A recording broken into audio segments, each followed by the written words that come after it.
Today is Tuesday, June 8th, 2003. This is the beginning of an interview with Clement Granoff at the CVHM at 415 East Water Street in Elmira, New York. Mr. Granoff is 80 years old. 82. 82 years old, thank you. Having been born on March 9th, 1921. My name is Rita Shapiro, and I'll be the interviewer. Clay, could you state for the record which war you were in and the branches of service you were part of? War II and the U.S. Naval Reserve. Very good. Did you enlist or were you drafted? I enlisted. And why? Because there was a war on, and because the draft was inevitable, and I chose to make to exercise one of the few options available to people in those circumstances. Right. And which branch did you go into immediately? Went into the Navy. Navy. And why the Navy? Something about it appealed to me, probably because I knew less about the Navy than I did about the other branches of service. And after, what did you do? Where did you take your boot camp and that sort of thing? Boot camp, that's a matter of interest, turned out to be Sampson, which at the Sampson, New York. Sampson, right here in upstate New York, yes, near Geneva. And at the moment that I enlisted in New York, around the middle of October 1942, Sampson was not yet open. And so, in its own way, the Navy decided that they would produce a group of recruits and hold them to open the camp. So I spent 5 days in New York, which was unheard of. I was sworn in, but we were still civilians in civilian clothes. They gave us money every day to go up to the Y, some Y in New York, gave us money for food, and had us report every morning. It was a very peculiar circumstance, and I think raised a lot of questions at home, my home, because nobody could believe that I could be in the Navy and roaming around New York for 5 days. But when they finally decided to, on the date of the opening of the camp, it was Friday afternoon, they loaded us in New York City onto a train heading to upstate New York. It was a region I knew nothing about. And we arrived the following morning. I got off the platform half asleep. We traveled in coaches and found ourselves the first recruits, the first morning that the camp was opened. And what were you told to do? What did your group do after that? Well, we did everything we were told to do. Which was? We had no idea what this was all about. And in fact, the ship's company assigned to Sampson at that point was in effect practicing on us. What ship were you talking about? Ship's company. Ship's company, what is that? The permanent people at a camp. Okay, I see. Ship's company on a ship would be the permanent crew. And those people who were assigned to deal with recruits were in fact getting their first opportunity to deal with recruits when we arrived. So you were both green. We were kind of making it up as we went along. They were not always entirely sure of themselves, but it wasn't very obvious to us because we didn't have any idea what we should be doing. The camp was only partially completed, and there were a few barracks. We occupied the first of them. And beyond that, the roadways were not finished, but it was October, and it got to be a very cold winter. Everything pretty much was frozen. It was very cold. And the facilities were rudimentary at that point. They were sufficient. And we had We had water, we had heat, and we had food. And you were fed well. We were fed very well. It was depression. Mm-hmm. Well, we were all depression kids, and we had, I think it's almost literally true that none of us had ever eaten as well as we did after we got to Sampson. That's very interesting. But what did you do? Did you do the roads? Did you do No. putting the things in the barracks? Were you what sort of things did you do, or was it just learning the routine? It was basic training. It was basic training, essentially. We didn't do anything to cooperate with the construction of the camp. Mm-hmm. What we did was to learn about drill, which I remember was a little uncomfortable because we were all given fresh dungarees. That was the term for them. What are now jeans. Mm-hmm. But they asked us to wear these for all sorts of things, including exercise. And they were stiff, very heavy and very stiff, and the cold weather made them even stiffer. It was decidedly, it was not only uncomfortable, but it was very noisy. Funny. Running in those things was... Did you have long johns or anything Sure, to go in?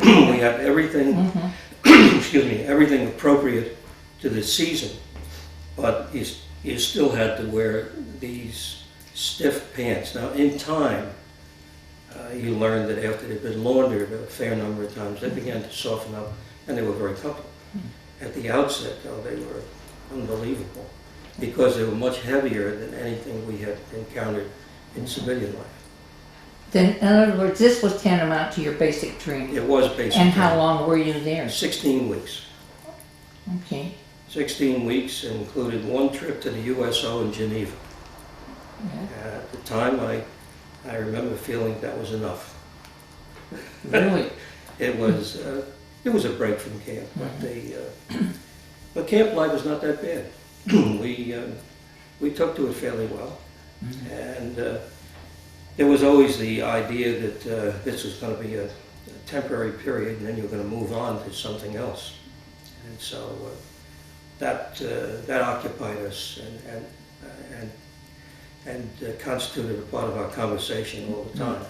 Where are we going to go from here? And that's my next question. Where did you go from there? Or did you go as a group? No, we did not go as a group. We went as individuals.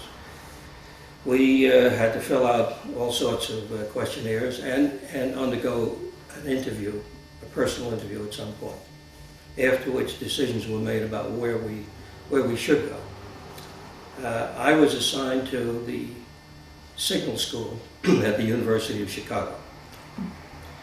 And so I went out there for about another 4 months, 3 or 4 months, I don't remember the exact period. And that too was an interesting experience. It was still winter and very cold, a lot of wind. They don't call it the Windy City for nothing. It was an interesting experience because, among other things, because we were learning to send things like semaphore with flags and flashing light to avoid radio communications, which tended to give away the position of the ships involved. So we used flashing light, and to do that you had to have a place with a fair span so that you could send from one end of a very large field house to the other. And we did that, and that's how we learned. Under that field house, at that time, Enrico Fermi was building the first atomic pile. Really? Yes, and had he made any sort of an error, this interview would never be taking place. That is very interesting. And how much time were you there in Chicago? Close to 4 months. In early '43. Why do you think they chose you for the Signal Corps? It wasn't the Signal Corps. Oh, for Signal- the it was Signal of School, course, right. you're right, it's for the Navy. That's an Army term. Yeah. I have no idea. I'll tell you, as a matter of interest at the time that I applied for sea duty because I thought that's what you should do if you were going to go in the Navy. I had no special skills and no education beyond high school. And so I really didn't have any idea what to apply for. But I thought it would be a good idea, since I joined the Navy, to go to sea. And so I put that down. And that entry was treated with a certain degree of suspicion on the basis that nobody in his right mind would request sea duty. And so, so during the interview, there were a lot of questions about why I would ask for sea duty, since it was considered to be inevitable in many cases. I just thought the idea was a good idea, and that's partly why I was attracted to the Navy. I didn't know anything about it. It was certainly not based on any information I had or any experience. But for some reason, they decided that signal school is where I should go. So I did, and it was a very good experience. Aside from being almost continually frozen in Chicago, it worked out very well. And we're getting close to spring, we were ready to go off on assignment. So where did you go? So where were you assigned? I was assigned to a heavy cruiser named the Chester. It was a treaty cruiser. That is, it was built to agreements made based on the treaty after World War I.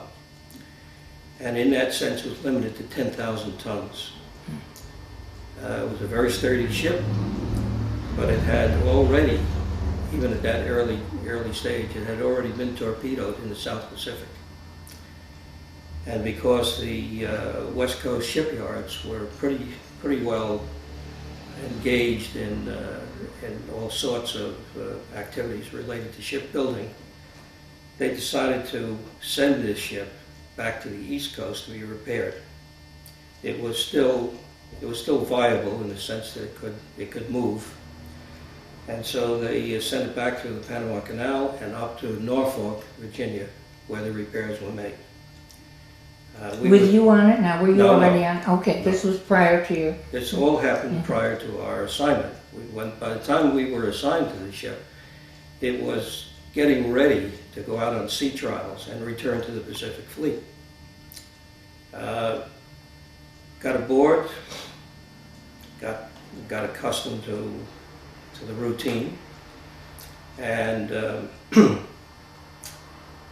were ready to exercise our training, and they took off from Norfolk to go down to somewhere in the vicinity of Trinidad. It was never specifically mentioned to us, but the idea was to test the engines and test the armaments. Now, to get out of Norfolk, you have to go through Chesapeake Bay and Cape Hatteras. About a day or so after leaving Norfolk, we ran into a full-fledged hurricane at Cape Hatteras. I had never been to sea before, and never been on anything bigger than the Staten Island ferry. And so I guess it was expected that people like me would be rendered incapable at that point. But it never happened. I was totally inexperienced, probably a little stupid, but I kind of enjoyed the experience. There were 50-foot waves, and that doesn't get bigger every year, because the reason I remember it is because our station was on the signal bridge, which was 50 feet above the water. And when the ship went into a trough, after coming off a wave, went into a trough, you could look around and see nothing but water. It was like being in the bottom of a bowl in which the sides were made of water. So I know that there were 50-foot waves. It was an interesting experience in the sense that they couldn't serve meals, which incidentally was of no interest to about a third of the crew because they were wildly sick, very, very ill. But they could make sandwiches, and they could make soup. The soup hung from a kettle in the middle of the dining hall, a chain suspended to the overhead. And the kettle, because of the motion of the ship, would swing like a pendulum. And the idea was you went down, stuffed your oilskins with sandwiches. There was no limit to what you could have. Take as many sandwiches as you like, grab a mug, and then follow the cook while he tracked the soup. And when you got to the end of the swing of the pendulum, he dipped into it and with a ladle and gave you your soup. Sometimes you had to follow him another swing to get the thing full. But that's the way we ate. I thought it was great. How old were you at this? About 21. Mm-hmm. That's when you went. How old were you? You were 19, No, 20 I when was you about- when you Yeah, when I was you about 20, enlisted? 21 when I went in. Mm-hmm. Roughly Okay. about 20. This was all happening very, Yeah. very quick. Anyhow, we went through the storm, which lasted about 2 days or so. Very violent, just nothing I had ever seen before. And no pictures can ever convey the sense of this because the strength of the storm was beyond my understanding. Things like that didn't happen back in my hometown of Jersey City. The water, the power of water, windswept water, was something I didn't have any ideas about. But it could bend steel. And after the storm was over, we went around looking at things, and there were places on the ship where the water thrown up by the ship as it rose up to a wave, and then was caught by the wind and thrown back, would bend rails, steel rails. Amazing. It was pretty powerful stuff. We were accompanied by a destroyer that had a much tougher time than we did because it was a smaller ship, rolling violently, but managed to control itself and last out the storm. After that, we went on to the trials that we were scheduled for, testing the guns, testing the engines. Then you didn't have a destination then? At that point, no. Mm-hmm. Our destination was simply to return to the West Coast and then be assigned again. And we subsequently went through the Panama Canal after we had finished testing in the Caribbean, through the Panama Canal and then up the West Coast to San Francisco. In San Francisco, we were provisioning, and they announced that there was going to be a test, general information test, and that it never really was well explained what it was for, but it was enough for me to know that if you took the test, you got the day off in San Francisco. That was all the enticement I needed.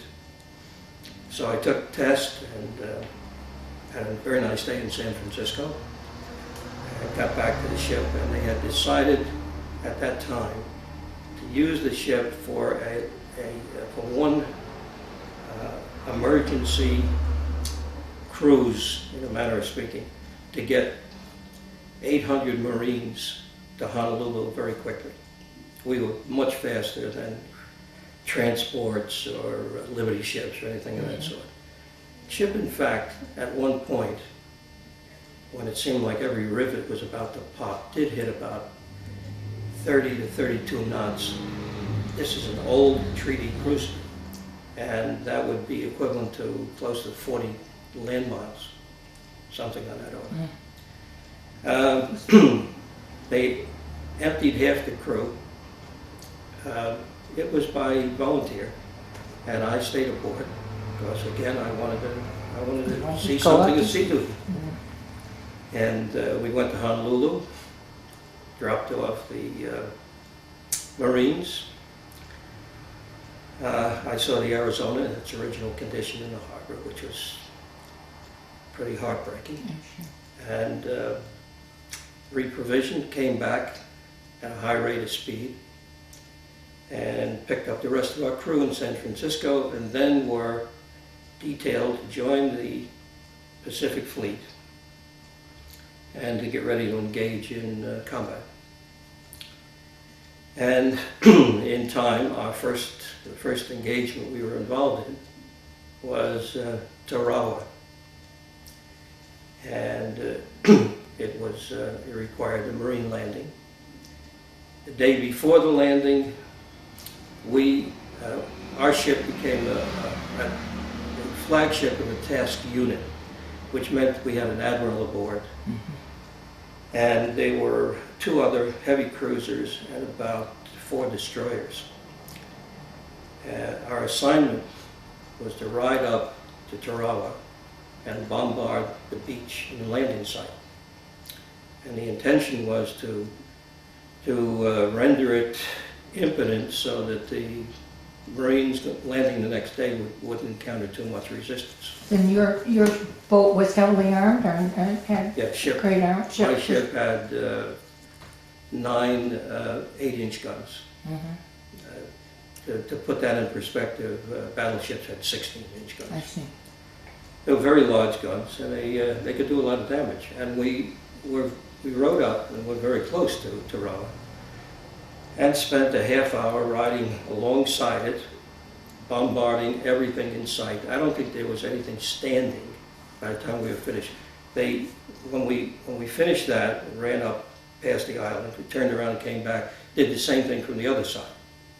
So it was a powerful bombardment. There were 3 of us. And there was nothing left standing, and we had the feeling that we had done a pretty good job. The 7th Air Force had been bombing it for 30 days too. So the general opinion was that they were pretty well softened up, and they shouldn't be a big problem. The next day the Marines landed, and it was a terrible problem because they were all underground. And all the bombardment we did in leveling everything that showed on the surface meant nothing. The estimate was we did about 5% damage to their effectiveness, so that they were still an effective fighting force, and the Marines paid very heavily. I could listen to it on the ship's radio, which was connected to spotter planes flying over the area, so you could get an idea of what was going on. It was pretty bad. Unfortunate, but that was how it was. Following that, we retired to a place called Funafuti, which was in the Elise Islands, just south of the equator and just west of the international date line.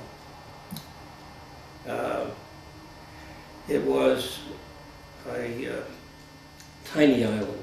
You could from the lagoon in which we were all anchored, you could see through the trees to the ocean beyond.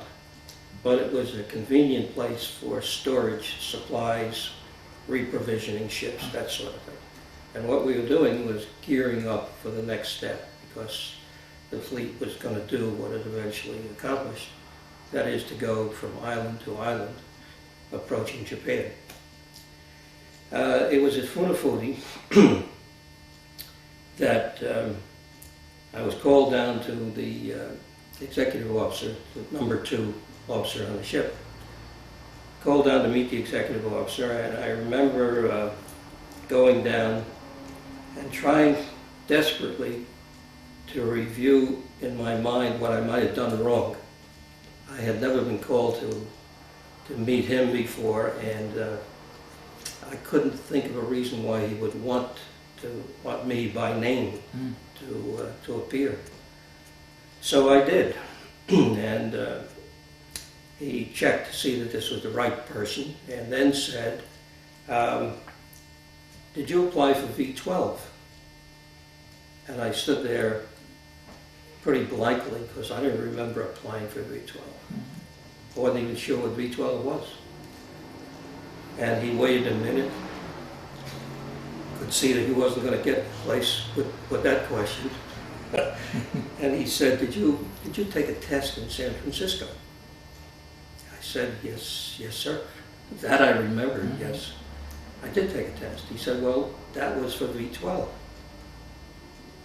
Oh, and he said, as it turns out, you have been accepted for the program and you've been ordered back to the States. Excuse me, will you please tell us what V12 was? V12 was a program, was an officer candidate program in the Navy, which was constituted of, for the most part, fellows who were in some stage of their college career. 1 or 2 years of college, maybe even close to graduation. Were you? No. Had you been? You hadn't gone to college yet? No, I had no education beyond high school, but the Navy, the fleet, was granted a certain number, limited number of places in the program, so that they could send people of their own selection without the usual requirement to be involved. The idea was that they had to convince themselves that you could do the kind of work that was going to be required, the kind of academic requirements. So I was astounded, frankly. I mean, this was beyond anything I could imagine. Not only leaving a combat zone, but also going to college, going back to the States to go to college. During the war? During the war. Yeah, the war was still on. What they wanted to do was to develop an oncoming officer corps, so that they could fill vacancies as quickly as possible. And didn't want to wait for graduates from the Naval Academy. Right. No, the Naval Academy at that point couldn't possibly keep up with their needs. And they were taking college graduates and making 90-day wonders out of them, as the Army and other services did too. But we're talking now about people with a lower level of education who in their opinion had to complete an additional course of study. And since they were now involved with the Navy, they could also incorporate a lot of subjects that the Navy would subsequently have to teach anyway. So they created a program called V12, and that's what this was. And I remember his saying, how soon can you be ready to go? And I also remember responding by saying, about 15 minutes, unless you're in a hurry. If at that point, if they had said, you can go home and go to college, but you have to jump over the side and swim to the Liberty ship back there, that would have seemed reasonable to me. In any event, see, by getting ready for the Tarawa exercise, we had gone to a 4-on, 4-off program, which meant that you were on duty 4 hours, you were off 4 hours. But out of your off time came a lot of things, like eating, excuse me, yes, out of your time, right. Eating, writing letters, doing laundry, whatever you had to do. Most of that came out of your time. The Navy's time you didn't interrupt. In any event, it was 4-on, 4-off, and it got to be, even though we were all young and in reasonably good shape, it got to be pretty demanding. And I had lost, I didn't weigh very much. I weighed 118 pounds when I went into the Navy. But I gained a lot because I was eating well. Probably up to about 135 at that point. And I lost 15 pounds in getting ready for Tarawa. And so when he said, you're going back to the States, he said, have yourself relieved of duty, get some sleep, and get some food, because you look terrible.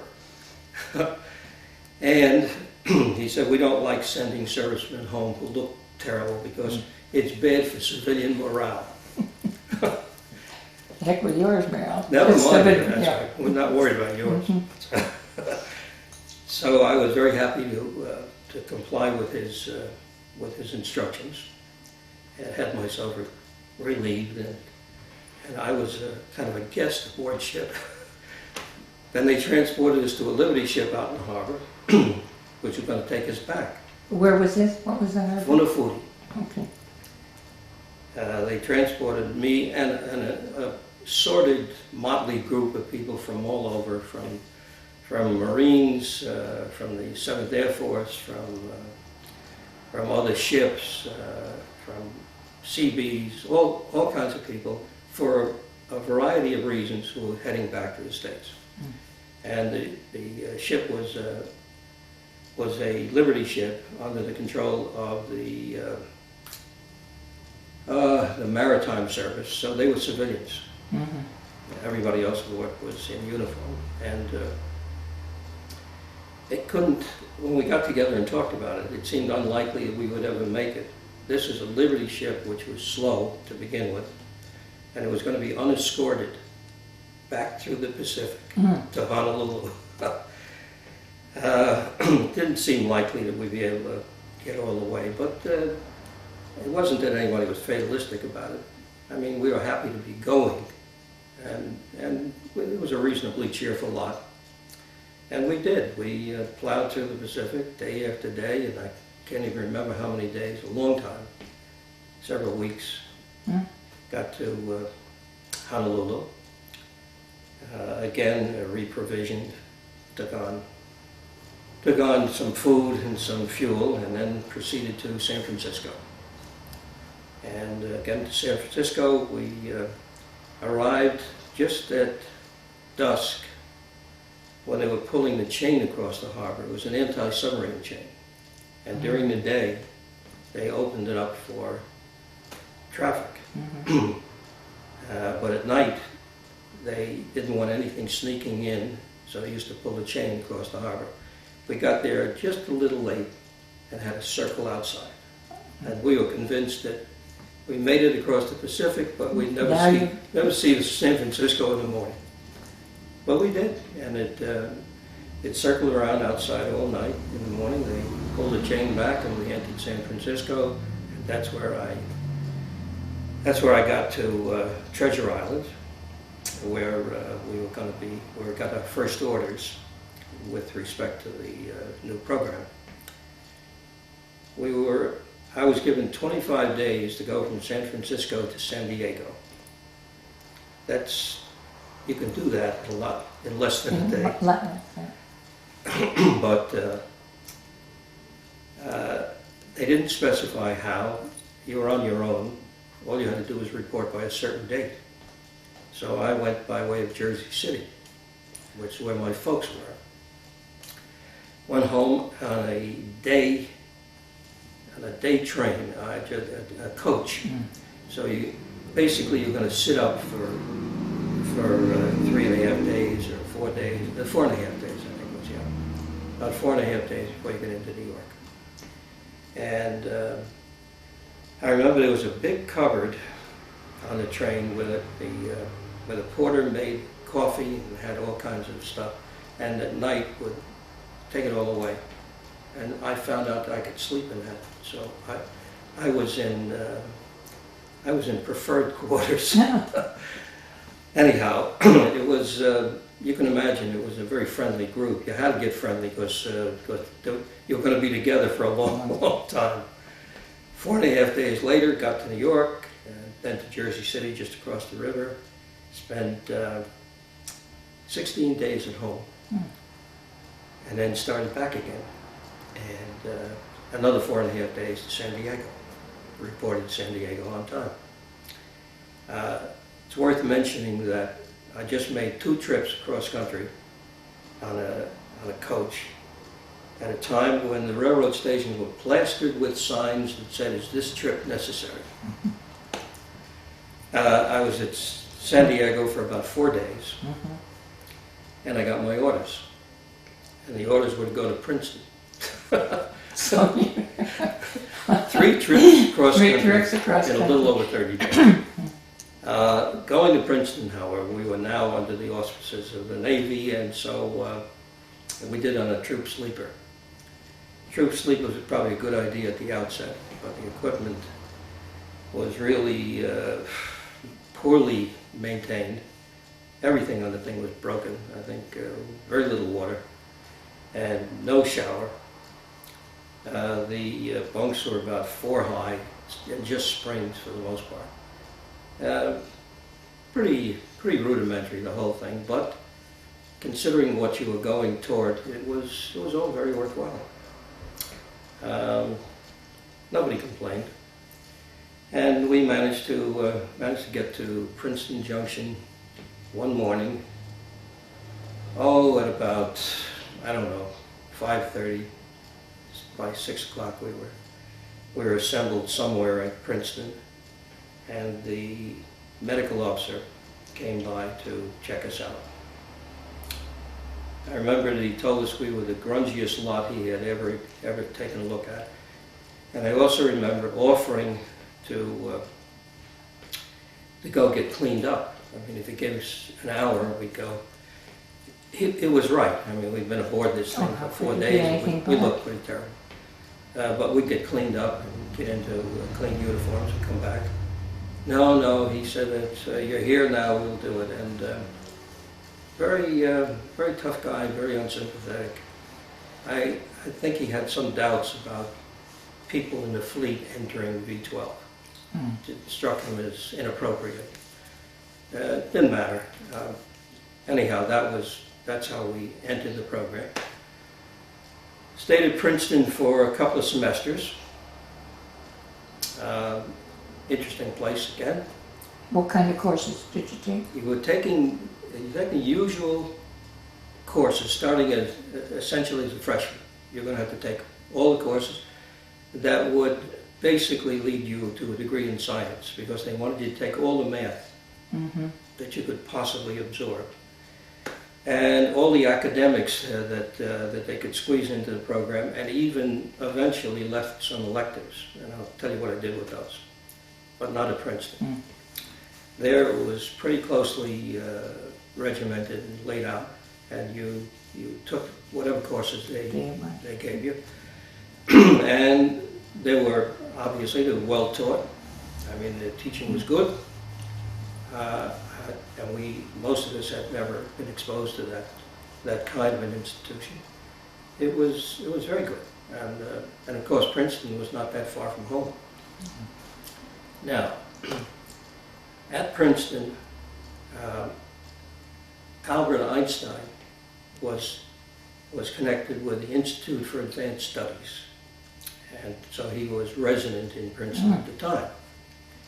There came a time when he offered to go to the USO and meet some of the guys, and that sounded wonderful. And I went home for the weekend. I got a pass. I was home for the weekend. Told my father about it, and he was so excited about this whole thing. He wanted to know about everything. And then on the way back, I had to get into Princeton. He was going to be there at 5 o'clock or something like that. And of course, the train ran into some kind of a block. I remember when it got to Princeton, I jumped off the train with my bag and ran all the way to the USO. I could do things like that in those days. Ran all the way to USO, and I was just about 10 minutes too late. Of course, he'd been there, he talked a little bit, gone around and said hello to some of the guys, and then left. And I was really unhappy about that. And I knew my father would be terribly disappointed, because he thought this was such a wonderful thing. So I mentioned it to a young lady I had met at Princeton, who was nice enough to invite me home to dinner on occasion. And she had a mother and a sister. And I would go to dinner. They were nice people. I enjoyed myself. And I mentioned it, how disappointed I was. And I remember her mother saying, would you really like to meet Dr. Einstein? I said, of course, who wouldn't? And she said, okay. Didn't say much more about it. About a few weeks went by, and I was invited to dinner again. I went to their house. And when we were finishing dinner, she said to the young lady that I knew, you really ought to think about getting going if you're going to see Dr. Einstein. And I said, what? And she said, well, didn't you say you wanted to meet him? And I said, Sure, I said that, but I didn't think anything like that could ever happen. She said, well, she said, we mentioned it to him, how disappointed you were, and he said to bring you over. Oh my. Yes, exactly. And so, you know, my first reaction was close to paralysis. I said, we can't be serious. I can't go see Albert Einstein. She said, why not? And I said, because we would have nothing to talk about. She said, it's not that hard. He's not that hard to talk to. And I said, but I can't think of anything we would have in common. I mean, I'm not going to talk math to Albert Einstein, and I don't think he wants to talk about girls. They were very nice. She said, don't worry about it. Just go. Alice will take you. So Alice did. And we went to his house. And I'm telling you, I was so stiff and so scared. And thinking to myself that I can't really be doing this. I can't be taking time out of this man's life to do what? To talk about nothing. And what am I going to say? I don't even know how to say hello to a guy like this. Well, anyhow, went to his house. His housekeeper showed us in. She obviously knew this young lady very well. And I stood against the fireplace, sort of frozen, thinking about what we're going to do. She said, he'll be down in a minute. I said, fine. In a couple of minutes, I was facing the side of the stairway, and after a couple of minutes, he came flying down the stairway with white hair flying out behind him in a sweatshirt and gym pants or what looked like them. Never hesitated for a minute, came over, put his arm around me, said, young man, they told me all about you. Why don't we go in the other room and talk, because the ladies have something else to talk about. I mean, I never had to figure out what to say. He just came over, took over, went in the other room, and we talked for a half hour. And he wanted to know about my folks, where they had come from, and what my father did, and what I was doing in the Navy, what my job was before I get into V12. Talked about all sorts of things. He apologized for the fact that his violin was being repaired. Otherwise, he wanted to play for me. These things sound absurd when I talk about him now, but that's the kind of a person he was. Yeah. And he shared some of his feelings about things. I do remember we talked about Germany, and he thought they were hopelessly militaristic, and we already had 2 wars, and he thought that maybe a return to an agrarian society would not be a bad idea in their case. Never happened, and as it turned out, it was unnecessary, but he had some strong feelings on the subject. And what year was this? 44. 44. Very beginning of 44. I remember saying to him, maybe I'm dwelling on this too long, but I remember saying to him that I had heard that he was doing some work for the Navy, and in retrospect, it was a time when the atomic bomb was being developed. And he said, yes, he was doing some work in the Navy, but he didn't know whether he was doing any good. And I said, why? He said, because they come and bring me work, and I work on it, and then they come and take that work away and bring me more work, but they never tell me whether to use any of it. Anyhow, it was a wonderful guy, and it was a marvelous experience, and of course it added years to my father's life. Sure. And then beyond that, after a couple of semesters at Princeton, we were detailed to Bowling Green, Ohio, state school. For some reason, they wanted to take a couple of semesters there.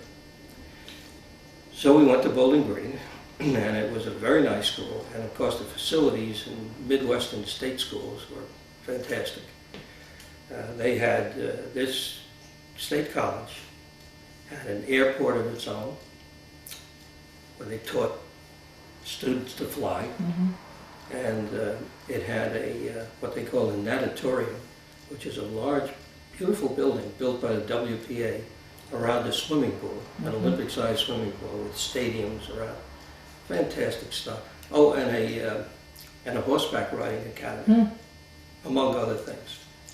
And it was a nice place, and we simply continued with the same type of courses? Oh yeah, wherever you went, you were going to take the same kind of courses. Didn't depend on the college. So we continued that. At the end of a couple of semesters there, and the only thing of interest that I should mention in connection with that, there was a young woman who, and most of the campus was women, of course, except for all the men were away. Right. Either people who were 4F at that time, or were in the naval unit. The only males around. They did a lot of stage work, and there was one young woman who was exceptional. I mean, it was just not the kind of performance you expect from college kids.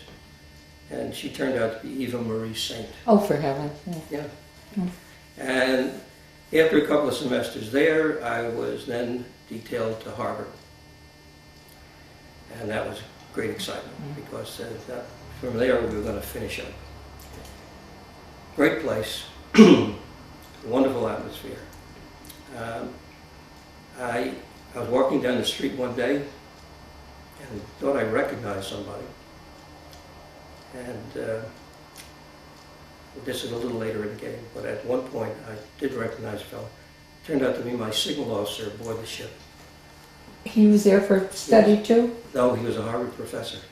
Oh. He was a young professor. They had recruited him, and he became our signal officer aboard the ship. He was never much of a signal officer, but he was a very nice guy, and he would somehow, because he was highly literate, I think they thought it was appropriate for him to be in charge of signals. Because you had to be able to spell and read. Sure. In any event. Put in the right comma. Yeah. So at Harvard we we finished up. Did you get a degree as a result of this? I got a degree from Harvard, but I went to the trouble, which was at the time considered totally unnecessary. Since you were there, you were going to stay. I asked to be admitted as a private student, as a civilian student. And they said it was unnecessary, and why go to the trouble? And, well, I mean, it was no trouble to me. We certainly had the time. If they were willing, I was interested in being accepted if I could be. I wanted to apply, as anybody else would, and see if I could be accepted. And I was. So they assigned me to a class.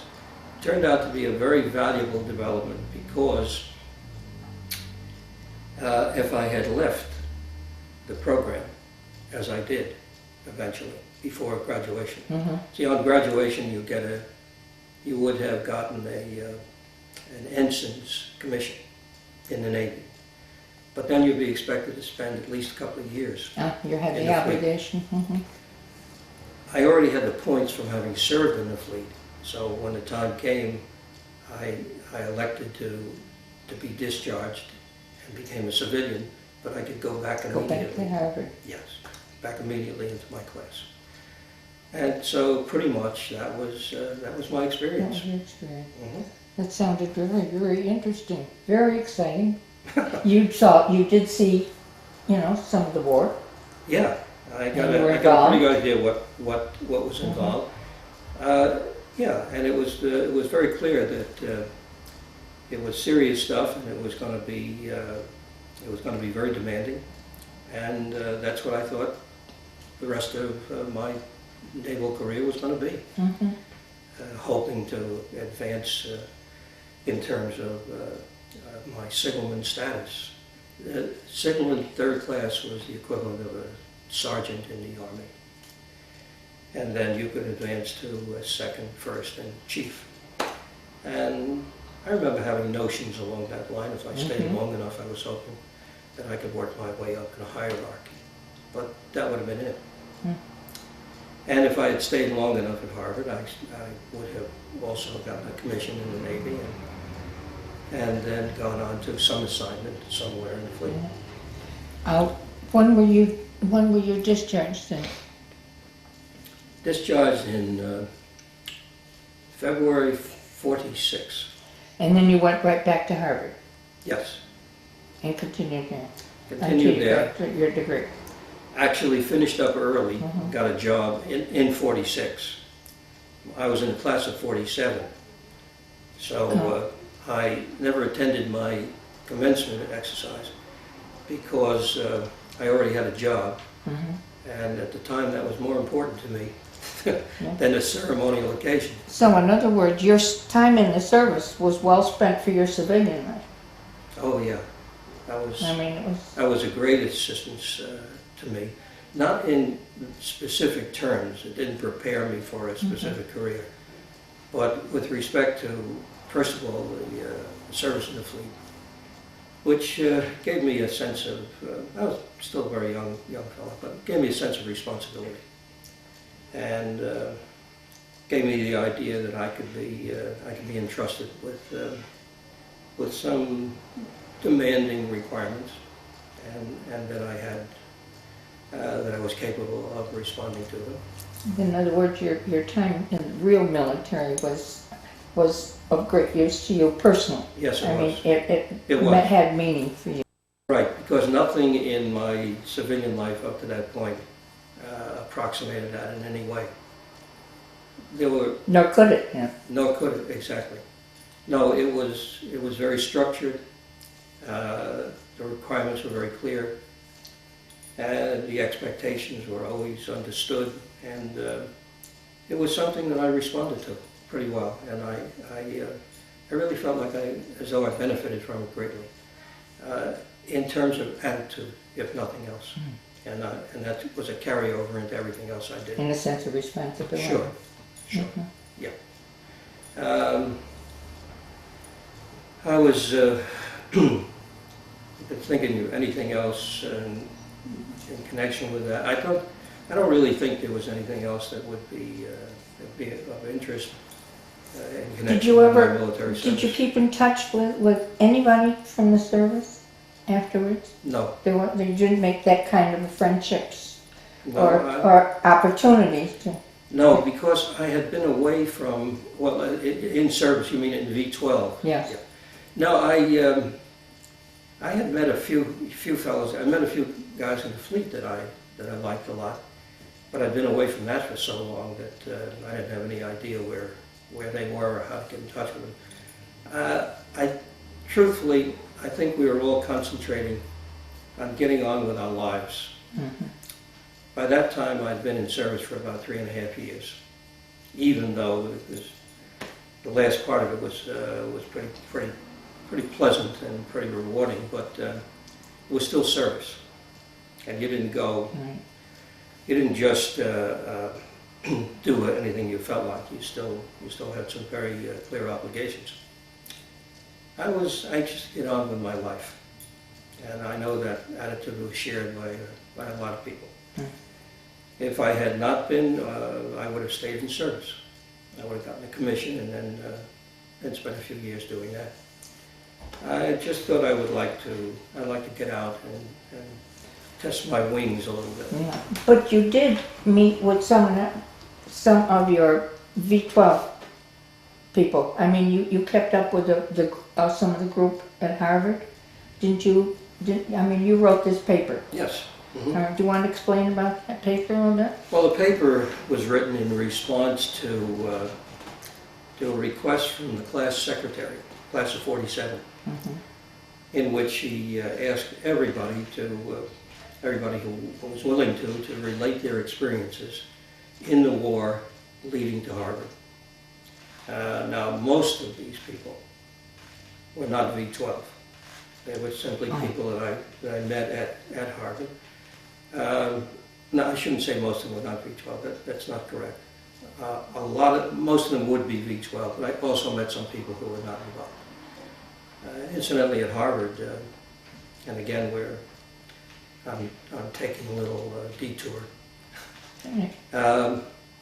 we had the naval unit stood inspection every Saturday. Mhm. Following inspection, you were free. You're on your own. You're free to go off on a weekend pass.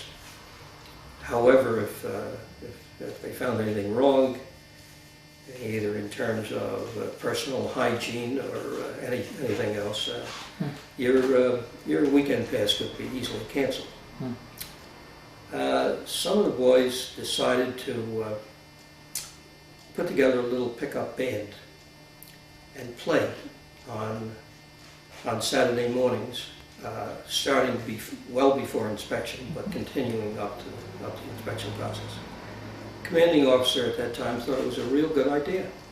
It was very nice. The college had its own radio station, so everybody could listen to us if they wanted to do that while they were all getting ready. But of course it exempted us from inspection.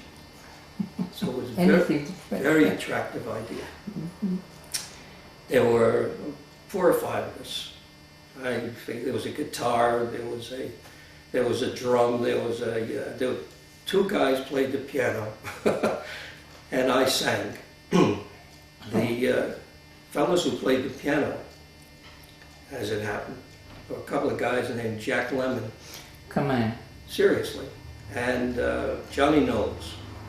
Johnny Knowles later got to be an MD and was the head of the Massachusetts General Hospital, and was at one time put forth as a candidate for Surgeon General until they found out that his ideas were not consistent with theirs in terms of availability of medical practice to the underprivileged. He was a pretty good guy. And Jack Lemmon, and he played the piano. Jack played the right hand, Johnny played the left. They both could play the piano, but they liked doing that in particular. And of course, got an extra guy out of inspection, so it worked very well that way. And what did you play? You sang? I sang. When I was a kid, I sang. Oh, really? I was okay. I'm sure you were. Yeah, I was pretty good, but I had the good sense not to try to make a career of it. Mm-hmm. So everything worked out very well. Yeah. But Harvard was a nice place, good place, Mm-hmm. and I liked the atmosphere. I liked the caliber of teaching. I liked pretty much everything about it. And even there, I was anxious. And now that I was a civilian, I was anxious to finish up, get on with my life. So that was it. What can I tell you? Since then, I've had 2 of my sons went to Harvard. Went to Harvard, and you have a... And my daughter and a daughter-in-law. Mm-hmm. And now my oldest grandson has been accepted. Wonderful. So that's where we are. That's where you are. And I say, thank you very much. You're in a good place. And thank Appreciate that very, very much. you. My pleasure. Oh goodness, where did she tell me to push? I think we're stopped. How about that? How long were we in there? I have no We idea. must have been less than an hour. 3:27. No, what time did you? 3:27? It was beyond an hour. Yeah. I got here at about 1:15 or something like that. Yeah. I Been can't over believe an that. hour. No, went fast. Didn't Rita, it? Yes. that would be 2 hours. I thought it was less than an hour. My gosh. That's so. I'm sorry, I That's probably ran wonderful. on. No, that was wonderful. And I'll go get. Now you know more No, about me no. than I wanted you to. No, it was fascinating. How long were we in there? Just under an hour, Clay. How could it be? It's 3:28. It's 3:28. I guess we didn't get started by the time I'm sorry. you were It was late. 2:15. 2:15, sure, and then by the time you got everything ready, Yeah. I think I turned it off. Heather, you better. Let me just I just scared myself. I just thought turned we this talked up. for 2 hours. Okay.